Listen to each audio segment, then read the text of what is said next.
Ele é o próximo passo. Posso tirar uma foto de você?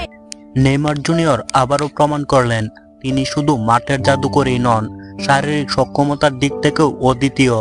Brazilian এই তারকা যখন সান্তোসে ফিরলেন তখন অনেকেই ভেবেছিলেন ছুটের পর হয়তো তাকে ধীরে ধীরে পুরনো ছন্দে ফিরতে হবে, কিন্তু ট্রেনিং গ্রাউন্ডে নেইমার যা দেখালেন তা দেখে কোচিং স্টাফ এবং চিকিৎসকরা রীতিমতো হতবাক।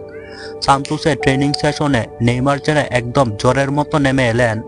অন্য খেলোয়াড়রা যখন ঘা গরম করছিল তখন নেইমার দৌড়ে যাচ্ছিলেন বিজয়ের দিকে। তার দৌড়, ড্রিবল আর পাসিং দেখে মনে হচ্ছিল তিনি যেন মাঠে নামার জন্য জ্বলে পুড়ে মরছেন। এমনকি যারা ইতিমধ্যে খেলার মধ্যে ছিলেন তাদের তুলনায় নেইমারের ফিটনেস ছিল আরো উপরে। একজন সান্তোস কোচ মজা করে বললেন, নেইমারকে দেখে মনে হচ্ছে যেন ছুটিতে গিয়ে নয়, সে কোনো গোপন মিলিটারি ট্রেনিং ক্যাম্প থেকে ফিরে এসেছে। চিকিৎসক টিমও তার ফিটনেসের রিপোর্ট দেখে অবাক।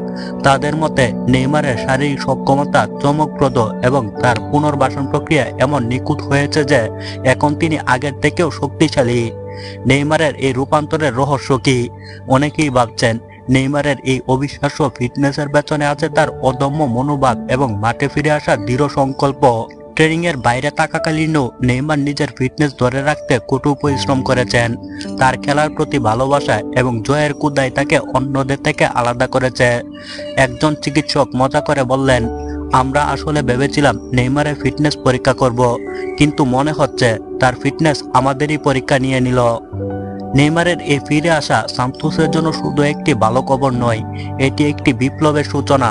ভক্তরা এখন অধীর আগ্রহে অপেক্ষা করছে কখন তাদের প্রিয় তারকা মাঠে নেমে গোলের বন্যা বয়ে দেবেন। ফুটবল বিশ্বের চোখও এখন সান্তোসের দিকে, কারণ নেইমার মানে চমক, জাদু এবং নাটক।